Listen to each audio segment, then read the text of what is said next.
नंद बाबा प्रत्येक एकादशी का व्रत करते हैं। आज अर्धरात्रि में यमुना स्नान करने के लिए गए।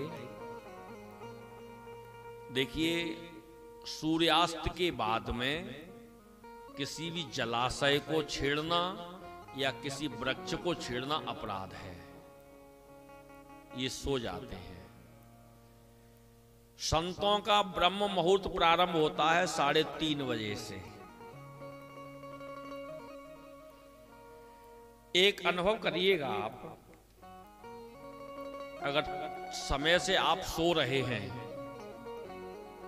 तो जिस समय ब्रह्म मुहूर्त होगा एक बार के लिए आपको चेत होगा। उस समय आप न उठे, वो बात एक अलग है, या टॉयलेट बाथरूम करके पुनः फिर लेट जाएं, बात एक अलग है। लेकिन ब्रह्म मुहूर्त में एक बार आपको चेत होगा।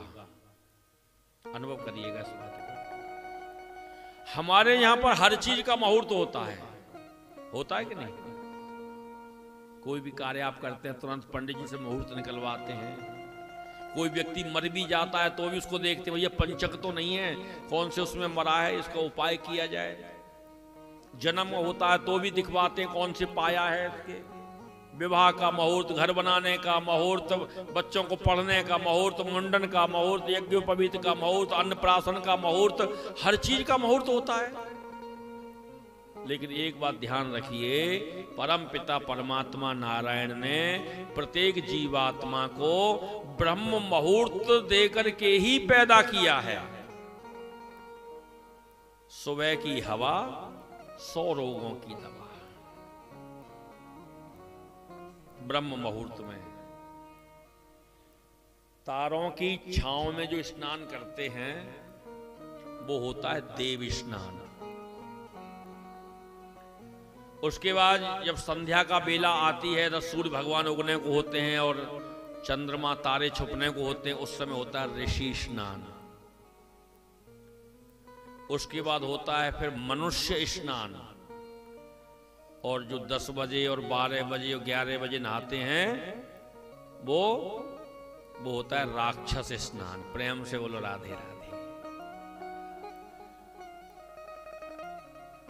100 काम छोड़ करके नहा लो,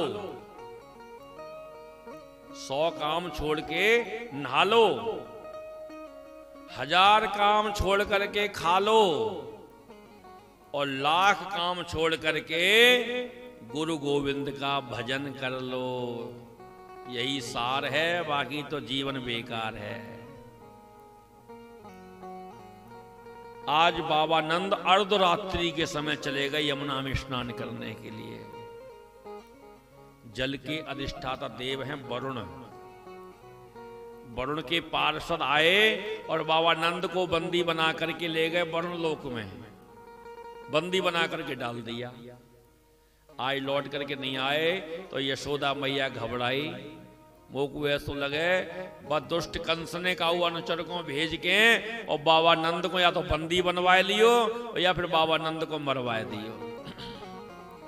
कृष्ण बलराम गए। कन्हैया तो सब समझते हैं करतूत को। बलदाऊ भैया से कहा, बोल तुम यहां रुको, मैं यमुना स्नान करके आऊं। जैसे यमुना स्नान करवे गए, लगाया गोता, कन्हैया सीधे वरुण लोक।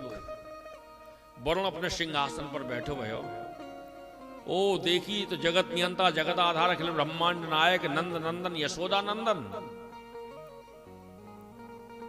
भगवान बालकृष्ण पधारे हैं। तुरंत सिंहासन छोड़ करके दौड़ करके कन्हैया की लंबी डंडौत लगाई, अपने सिंहासन पर बिठाए और चरण धोए, आरती करी।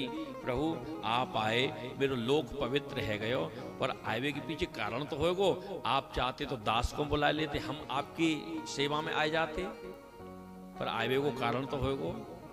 कन्हैया बोले, वरुण तुम्हारी गलती नहीं है, हमारे बाबा नंद की गलती है। अर्धरात्रि के समय यमुना स्नान करवे पहुंचे तो तुम्हारे जो पार्षद हैं वो हमारे बाबा को बंदी बना के ले आए, हम अपने बाबा नंद को लेवे आए हैं। अच्छा, इतना बड़ा अपराध है गयो, वो आपके बाबा नंद हैं। तुरंत वरुण दौड़ो गए और अपने हाथ से बाबा नंद को बंधन मुक्त कियो और चरण वंदना करी आके और कही, प्रभु क्षमा करियो, जी अनजानता में अपराध भयो हमसे। ये दृश्य सब बाबा नंद देख रहे थे। बोले इंद्र हो जाकी आरती उतारे, चरणोदक लेवे, मेरो कन्हैया तो भगवान है। आए महाराज ब्रज में, पूरे ब्रज में बाबा नंद ने हल्ला मचा दियो, अरे सुनो सुनो भैया, मेरो कन्हैया साधारण नहीं है, मेरो कन्हैया तो भगवान है। बात आई गई भाई, आनंद के साथ में निवास कर रहे। आज कन्हैया के जो सखा हैं वो बोले, कन्हैया तू हमको अपने लोक को दर्शन करा आज। ठीक है, समय आन दो। आज यमुना को स्नान कर वे सखाओं को लेकर के पहुंचे। सखाओं जैसे प्रतिदिन यमुना स्नान करे, आज जैसे सखाओं के सहित यमुना में गोता लगायो नीचे, और 22 में मेरे प्रभु ने अपनी माया को प्रकट कियो और सब सखाओं को ले जा करके अपने वैकुंठ को दर्शन कराए। अब वैकुंठ की स्थिति तो आप जानो, प्रभु शेष साई पर शयन कर रहे हैं, माता लक्ष्मी चरण दबा रही हैं, देवता लोग हमारे अर्दली में खड़े हुए हैं, जय और विजय का पहरा है।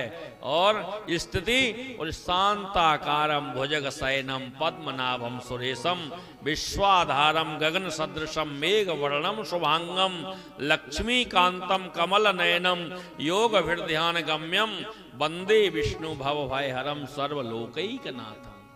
बड़ी शांति है वहां तो।